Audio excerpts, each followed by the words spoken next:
Think of the coldest day you've ever experienced. Now multiply that by about 5 and you're getting close to what Inuit people deal with regularly. At minus 84 degrees Fahrenheit or minus 64 degrees Celsius, your freezer feels like a summer day in comparison. I once complained about my heating breaking down during winter. Talk about being dramatic.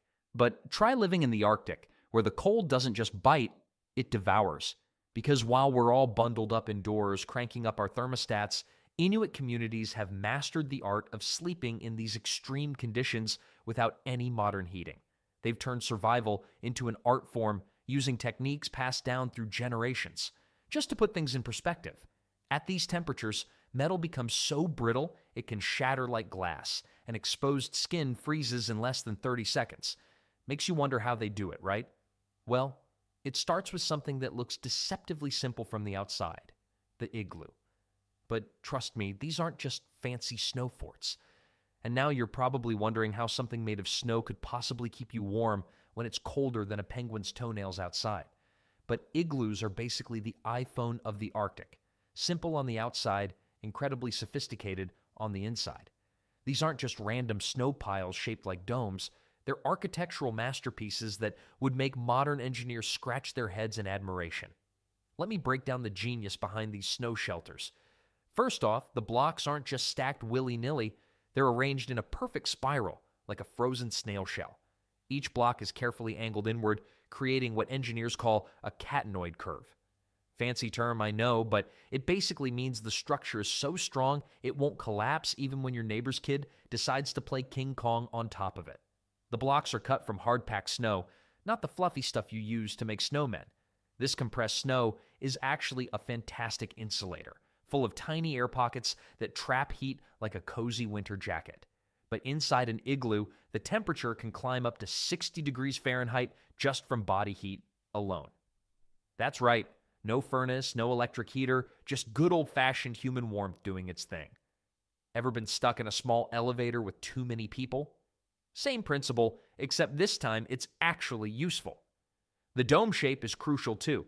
It creates a natural circulation system where the cold air sinks to the entrance, which is purposely built lower than the living area, while the warm air rises and stays at the top where people sleep.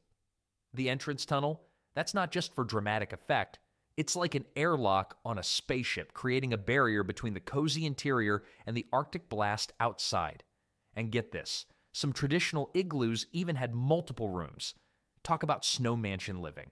Speaking of staying cozy, there's one more crucial detail about keeping warm in these ice palaces, and it has everything to do with what's above your head. Proper ventilation in an igloo is literally a matter of life and death. That small hole at the top of the dome isn't just there to let out your partner snoring, though that's definitely a bonus. It's actually a clever piece of engineering that keeps the air fresh and prevents you from slowly cooking yourself in your own snow oven. You see, when that cozy 60-degree Fahrenheit temperature starts building up inside, something interesting happens. The warm air rises because that's what warm air does. It's like the overachiever in class who always has to be at the top, carrying with it all the carbon dioxide you've been breathing out. Without proper ventilation, that CO2 would build up faster than gossip in a small town. And trust me, that's not the kind of atmosphere you want to sleep in. But the vent hole serves another crucial purpose.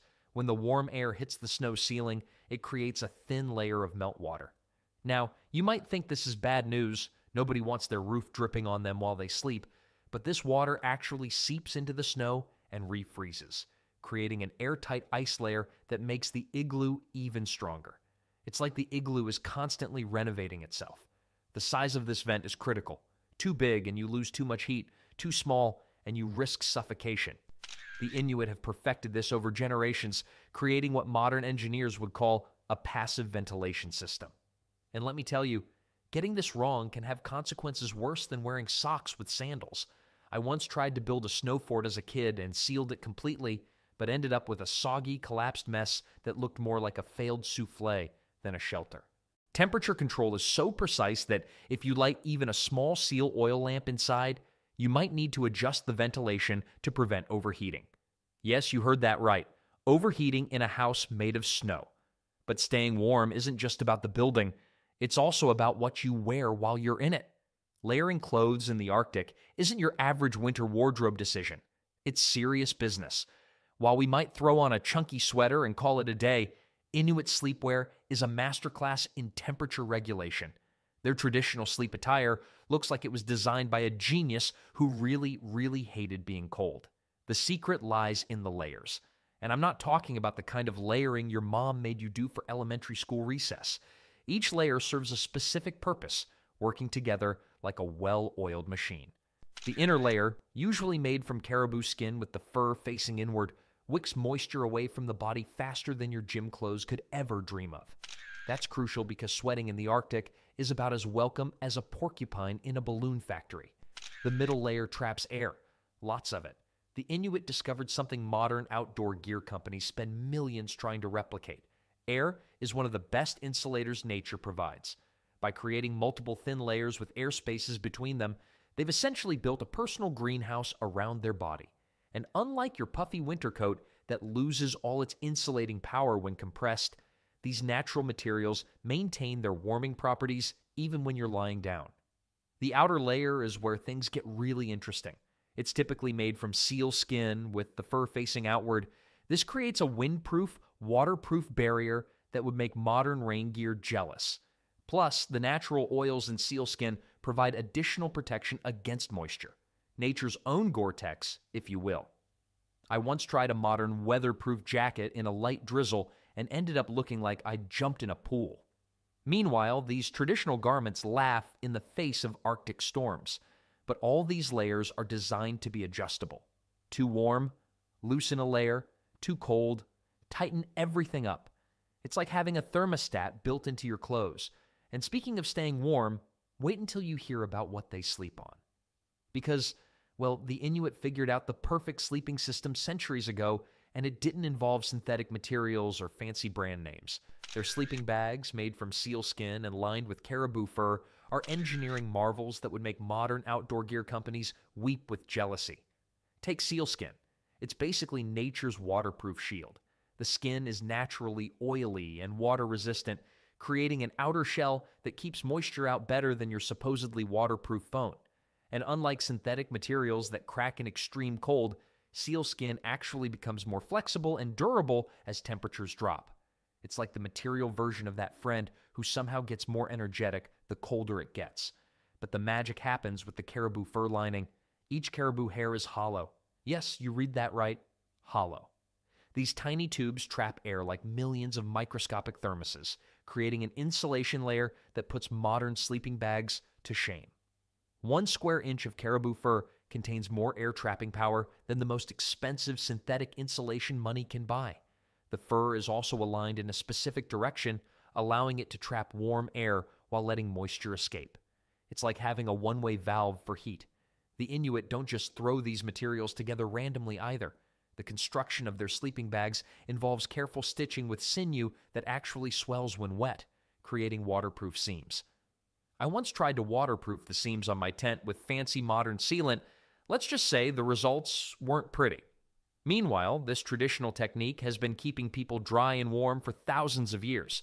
Even the shape of these sleeping bags is carefully thought out. They're designed to be slightly snug, eliminating air pockets that could create cold spots. But they're not so tight that you feel like a human sausage. There's just enough room to shift position without letting all the warm air escape. Before anyone crawls into these cozy sleeping havens, though, there's an important preparation step that makes all the difference. Because the Inuit don't just jump into their sleeping spots like we flop into our beds after a long day. They've mastered the art of pre-warming their sleeping areas, and it's a game changer in the battle against Arctic cold. You know those fancy heated blankets we plug in? The Inuit had their own version. No electricity required. Hot stones are the winner of this pre-warming system. These aren't just any rocks picked up from the ground. They're carefully selected stones that can hold heat for hours. The Inuit heat them by the fire until they're toasty warm, then wrap them in thick furs before placing them strategically in sleeping areas. These stones work like natural hot water bottles, slowly releasing heat throughout the night. In fact, certain types of stones can maintain temperatures of up to 150 degrees Fahrenheit for several hours after being heated. The placement of these stones is crucial.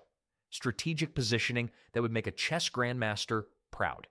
They're often placed where feet will rest because nobody likes cold toes, am I right? And near the core body areas where they'll do the most good. The stones are rotated out when they cool down, maintaining a constant source of warmth. It's like having a heating system with zero carbon footprint unless you count the campfire smoke. But it's genius how they combine this with snow blocks. When the stones slowly release their heat, they create a small amount of meltwater that refreezes into an ice layer, just like what happens with the ventilation system. This ice layer actually helps trap the warmth even better. It's like the stones are giving the igloo a warm hug from the inside. Some Inuit communities even developed a sort of stone rotation system where different families would take turns keeping the communal fire going, ensuring there were always hot stones available. It's basically the Arctic version of borrowing a cup of sugar from your neighbor, except what you're borrowing might save your life. But stones aren't the only source of warmth in an igloo. There's another heat generator that's even more reliable: the human body itself.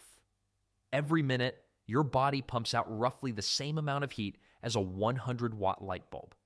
That's right, you're essentially a human lamp, minus the annoying cord and the ability to actually light up a room. But the Inuit discovered that sharing body heat isn't just for romantic comedies set in snowstorms. In traditional sleeping arrangements, families often sleep close together, multiplying their heating power. 2 people generate twice the warmth, 3 people triple it. It's like compound interest, but with body heat. This might sound uncomfortably close to modern sensibilities, but when it's negative 84 degrees Fahrenheit outside, you quickly forget about your bubble. But it's amazing how they position themselves.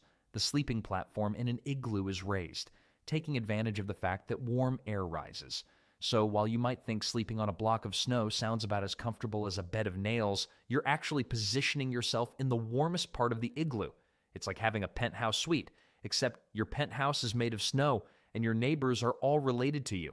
In fact, a family of 4 sleeping close together can raise the temperature in their immediate area by up to 40 degrees Fahrenheit higher than the rest of the igloo. That's like having a built-in electric blanket powered by nothing but snoring relatives. And unlike modern heating systems that break down just when you need them most, this heating method is completely reliable, unless your family decides to go camping without you. The Inuit also develop specific sleeping positions that maximize heat retention while minimizing contact with cold surfaces. It's like a game of human Tetris, except instead of clearing lines, you're trying to stay warm enough to avoid becoming a human popsicle. But to really make the most of all this body heat, you need to master the art of breathing properly. Breathing might seem like the most natural thing in the world, until you're trying to do it in air cold enough to freeze your nose hair solid. The Inuit developed breathing techniques that would make a yoga instructor jealous, all focused on conserving precious body heat. When you breathe normally in extreme cold, you lose heat faster than a smartphone battery in winter. The key is breathing through your nose, which acts like nature's built-in air conditioner, or in this case, air heater. Your nose warms and humidifies incoming air before it hits your lungs. Did you know your nose can warm freezing air by up to 80 degrees Fahrenheit in the fraction of a second it takes to inhale? That's more efficient than your car's heating system. Without this pre-warming system, breathing in Arctic air would feel like swallowing ice cubes whole. The Inuit also practice something similar to what modern scientists call respiratory heat exchange, but they discovered it centuries before lab coats were even a thing. By breathing slowly and deeply, they reduced the total amount of cold air entering their lungs. Quick, shallow breaths might work fine for your morning jog, but in the Arctic, they're about as helpful as a chocolate teapot. Some Inuit even developed a technique of breathing into their fur clothing, creating a pocket of warm, humid air that helps pre-warm the next breath. It's like having a personal air warmer attached to your face. The moisture from their breath also gets trapped in the fur, where it freezes and actually adds another layer of insulation. Talk about making lemonade out of lemons, or, in this case, making ice walls out of frost. The really fascinating part is how they time their breathing with their activities. When they're active, they breathe more rapidly but shallowly to avoid overheating. When resting or sleeping, they switch to deep, slow breaths that conserve energy and warmth. It's like having a gear shift for your respiratory system.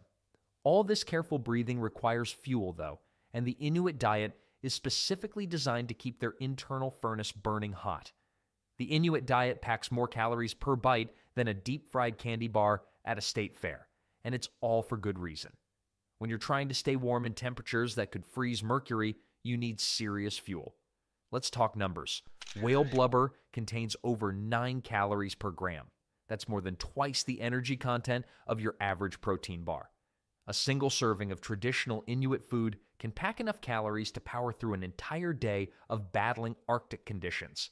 The fat content in their diet would make a cardiologist faint, but in their environment, it's as essential as sunscreen in the Sahara. The really clever part isn't just how much they eat, but what they eat and when. Certain foods are saved specifically for nighttime consumption because they take longer to digest, creating a slow-release heating effect that lasts through the sleeping hours. It's like having a time-released space heater in your stomach. Traditional favorites include raw fish, seal meat, and the ultimate Arctic energy bar, dried whale skin with a layer of blubber attached. Even the way they consume these foods is strategic. Ever tried to eat a frozen candy bar? That's child's play compared to consuming frozen meat in the Arctic. The Inuit develop specific cutting techniques that create thin, easily thawable strips of meat that can be eaten without breaking your teeth. They also discovered that certain fats, when eaten raw, provide better warming properties than when cooked, a fact that modern science only recently confirmed. Let me give you the statistics. During winter months, traditional Inuit diets could consist of up to 75% fat. That's like eating a stick of butter with every meal. Except their version comes with a side of essential omega-3 fatty acids and fat-soluble vitamins that help the body adapt to extreme cold. But surviving in these conditions isn't just about what you put in your body, it's also about what goes on in your head. The Arctic isn't just a physical challenge, it's a mental marathon, especially when trying to sleep in temperatures that make penguins shiver. The Inuit developed a mindset specifically around rest that would impress any sleep therapist. Instead of lying awake worrying about the cold, which raises stress hormones and actually makes you feel colder, they approach bedtime with remarkable calm. Their traditional bedtime stories aren't just entertainment, they're tools for developing cold confidence. These tales often feature characters who master the art of sleeping in extreme conditions, teaching vital lessons through humor. One popular story talks about a young hunter who was so relaxed sleeping in his igloo, he missed spring entirely. A joke that helps children associate their snow shelter with comfort rather than fear. The real genius here? Using laughter to lower stress levels, which actually helps maintain body temperature during sleep. The Inuit also practice what modern science calls thermal meditation, a state of mental calm that actually reduces shivering and helps conserve energy during sleep. They teach their children to focus on the warmth they're generating rather than the cold trying to get in.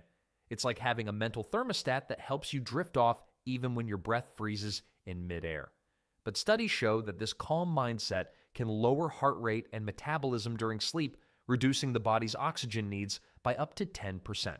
This means less deep breathing in frigid air and more efficient use of body heat. And when it comes to putting all these survival skills together, no one does it better than an entire community working as one. Because in the Arctic, survival depends on teamwork that's been perfected over thousands of years. When temperatures plummet to bone-chilling levels, Inuit communities transform into well-oiled survival machines. Extended families share larger igloos, creating thermal clusters that can raise interior temperatures by up to 54 degrees Fahrenheit just through body heat, like having a free heating system powered by your relatives. The community develops sophisticated systems for sharing sleeping resources. Premium sealskin sleeping bags rotate to those who need them most, like elders feeling the cold or exhausted hunters returning from trips. Specific families master different skills. Some excel at cutting perfect snow blocks, others at building sleeping platforms at the ideal height for heat retention. There's even a specialized role for igloo architects who can read snow conditions like meteorologists read weather maps. EmergencyShelters.com and travel routes, marked clearly enough to find in blinding snowstorms. These aren't your average rest stops. They're survival stations with pre-built sleeping platforms and essential supplies. It's like having a network of Arctic hotels where the only payment required is staying alive. Even humor plays a vital role in these arrangements. One popular story tells of a man banished to sleep alone because of his thunderous snoring, until his family realized his heating abilities outweighed the noise pollution. In temperatures cold enough to freeze thoughts solid, even bad jokes become survival tools. In the end, the greatest tool for surviving the Arctic night isn't just the igloo, the clothes, or even the techniques. It's the strength of a community that refuses to let anyone face the cold alone.